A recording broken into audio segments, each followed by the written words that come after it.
You need to stop blaming your circumstance on someone else. Building community from ground zero. What does that look like? What are your first steps? What are we prioritizing? Where are we spending our time? Who are we spending our time with?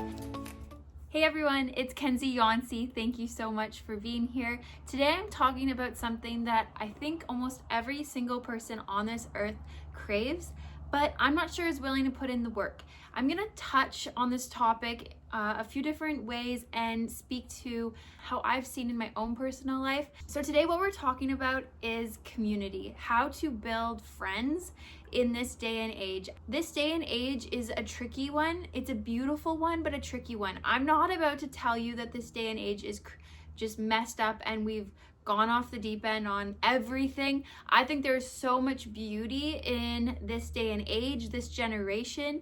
There's so much negative talk about this generation and technology, and I am not on that page. I see pros and cons to so much of everything, and I think it's kind of a risky move to say that we're just like totally messed up now. There is like people talking about their feelings like never before. There's people being vulnerable like never before, and that is beautiful. And I think people are ready just for connection and relationships. And so I wanted to speak into that. And today we're going to talk about how to build a community. No matter where you're at in life, if you are a young teenager, if you're kind of like early 20s, if you've kind of like started a family, but you're feeling like loneliness in that chapter of life, all the way to like if you are a senior. I think that these points that I'm going to talk about today, they go across the board and they are applicable to every season of life. So building community from ground zero. What does that look like? What are your first steps? Like I said, I'm going to speak from my own experience. So I know everyone's story is a bit different. And for myself, I did grow up in a home that community was really well represented. I was taught that at a young age. I saw my parents live it out very well, so it was shown to me. But even if you're born into that, I believe that you do have to make it personal to yourself as you get older. I'm moved out now for a few years. I've married a guy. I've had a child. Everything brings a different dynamic to your life, and there is a point where you have to choose for yourself. What are we making our life look like here? What are we prioritizing? Where are we spending our time? Who are we spending our time with? So yeah, all of that goes so much into what you're building from ground zero. My first point for you is get out of your comfort zone. I've heard it way too many times where people say, Kenzie, like, I'm looking for community, or I don't have a good friend group, or even just you hear it said like, oh man, like I would, but I don't have that, or I would, but they're just lucky. They're just lucky they were born into that. They've been given that. And I am going to challenge you that you need to get out of your comfort zone and you need to stop blaming your circumstance on someone else. You need to make your life what you want it to be. And so when I say get out of your comfort zone, I'm referring to a few different points that I'll make. But like step one is stop moping on your couch saying you wish it was like this, but it's not. And these are the reasons why it's not. Instead of saying these are the reasons why it's not, say these are the things I'm going to do to get to the point where I want to be.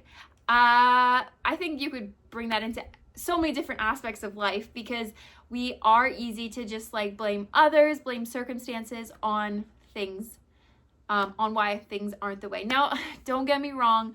I know there are things in life that are out of our control, but I'm telling you that they're not going to change. They 100% won't change if you don't put effort into the change. Okay, so get out of your comfort zone. What does that look like? In my mind, where it goes when I'm challenging you to do this, to build your community, would be put yourself out there. Again, if you're just gonna sit at home and just wish you had it, it's not gonna happen. So get involved, put yourself out there, show others that what you're craving is community. So for myself, obviously, a huge part of our community is family and our church. So obviously, family is the one dynamic where things do look different in everyone's life. So I won't speak to that too much. I will say that if you look at other families and think, wow, that's so cool how close they are, I would make sure that you have evaluated your own family life. Have you put time and effort and loyalty into your family? If you haven't, but you wish you had a closer family, then I think you know, my friend, what steps you need to take.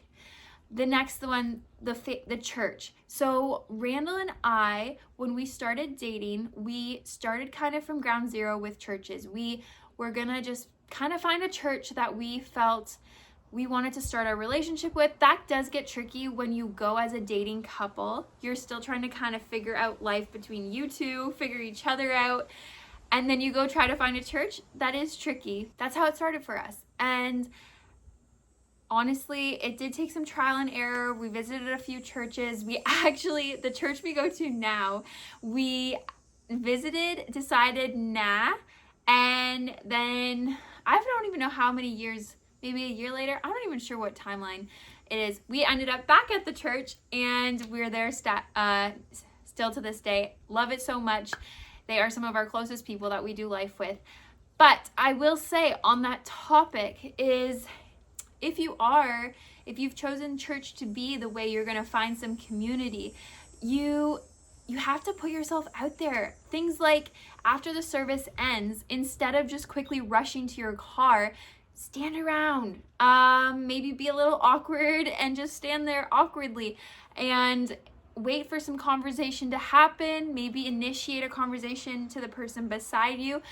I really, really am passionate that as if you are a member of a church, if you see new people at your church, we are so responsible to make sure that they feel welcome and they feel seen. That is so important to me. But I do, again, want to bring back the point that we can't put responsibility on everyone else to make something happen. So if you're craving community, stick around, make yourself uncomfortable, have those awkward conversations of, hey, this is who I am, this is what I do, this is whatever, right? It's okay.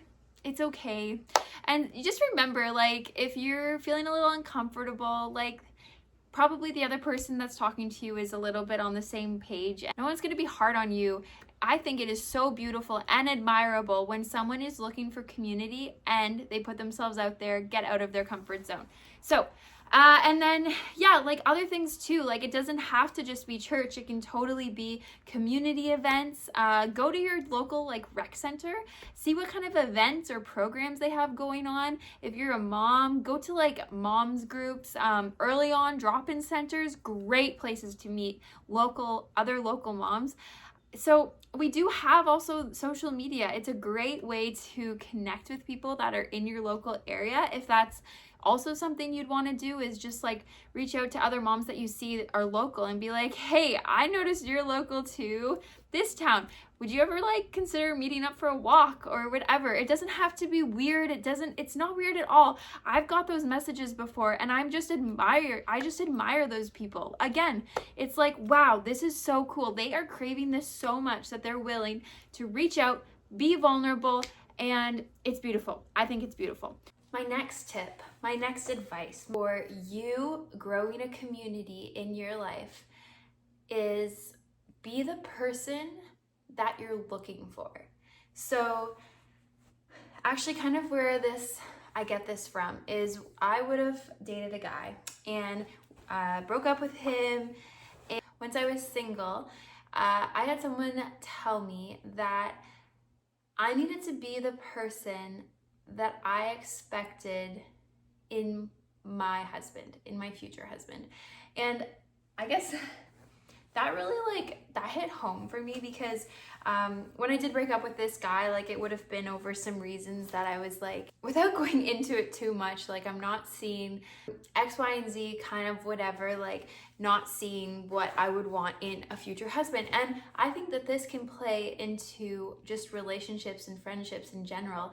If you're looking for friends, if you're looking for community that support you well, that they show up for you, if they're generous, if they're kind, if they're check in, that kind of stuff, then you need to be that person too. It's so easy to say, again, oh, this is what I want, this is what I would love to have in my life, but are we willing to be those people to others? And so that is my encouragement, is be the person, be the friend that you're looking for. And it should it's interesting how oftentimes that just attracts each other. So once you start being that person to others, then your tribe, you'll find them. They'll come out of the woods. Don't you worry. If you've been around on my YouTube channel for a bit, it's pretty obvious. I bring it up a lot that I am a follower of Jesus. So my faith and hope is in Jesus alone. And along with that, I believe that prayer to my Father in heaven is a big key factor in my life, and it affects everything in my life. And in the Bible, that is the manual that God has given us as Christians to live this life well, live it with fulfillment. And in the Bible, it talks so many times about, one, how to be a good friend, a good neighbor, a good family member, but also it says to bring your requests to the Lord. So pray about it. Pray about the desires of your heart. If you feel like you're in this place of loneliness where you're just craving community, you would just love to have those friends, those go-to friends that you're just hey, I'm struggling, or hey, I need this, or hey, last minute request, last minute favor. If you're just desiring that, come to the Lord with that and tell him, be brutally honest, be Lord, I'm lonely. Lord, I desire this. I need this. I quite honestly don't know where else to turn. I need community. I do want to encourage you that if you're having those feelings of loneliness or desire for community and for people to do life with, that is such a beautiful desire. And I don't want you to push that down. I don't want you to push it off or just say that it's not in your cards, because it is. It is in everyone's cards. And ask the Lord to bless you with good friendships and to open your eyes on where your next steps are, how you can build those friendships. If you're not going to a church, then even without praying, you can know that that is something he would encourage. And also, along with that, if you aren't a follower of Jesus, or if you haven't really given your life to him, then I would encourage you to even just pick up a Bible. You can get them at many local stores. Literally, Amazon would sell thousands of them, I'm sure.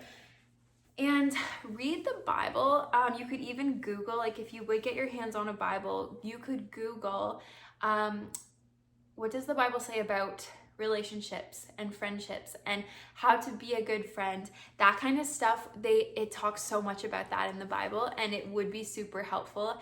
I personally base the way I treat other people off of how the Bible says it. Quite honestly, even if you're not a Christian, it is crazy how applicable the Bible is to living a really good life.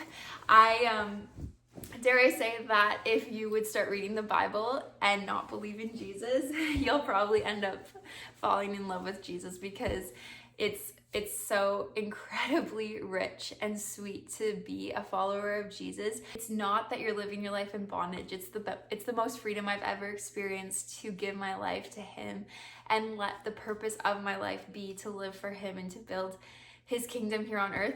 That is a side note, but really, guys, everything I do, everything I talk about is to build his kingdom and his honor God. So that is why I just can't help but bring up his goodness. And in all my videos, I wouldn't be transparent with you guys unless I brought that up, because it is such a factor in my life. Now, if you're not there, that's okay. I encourage you to stick around and learn from me through my life. And I hope I can still be an encouragement to you. Friend, I'm not saying that it's going to be easy and it's not going to be perfect. We're not perfect people. We are all humans just trying to do our best and just building lives that we want to enjoy. So when it is hard, when it is uncomfortable, think about your why. Think about why you're doing this. Is it to make you a better person? Is it to build a life that you want your kids to grow up in? Is it to be able to just know that you did your life well? And I encourage you in this. I send you off from this video with a desire, and if you are already living in community, think about ways that you can increase it, increase the vulnerability, increase the connection, and increase your generosity and your selflessness. It's beautiful, it's so good. It does take sacrifice, but it's an incredible gift as humans that God has given us to live in this community, within your families, within your household, within your communities. I hope today was encouraging. I hope it was something that you needed to hear. If you look below the video, you'll see a button that says subscribe. You just hit that, and that'll get you subscribed to my channel, which means that you're part of the YouTube family. You'll get notifications when my next upload happens. Thank you so much for watching today's video. I do appreciate it, like always, and until next time, take care.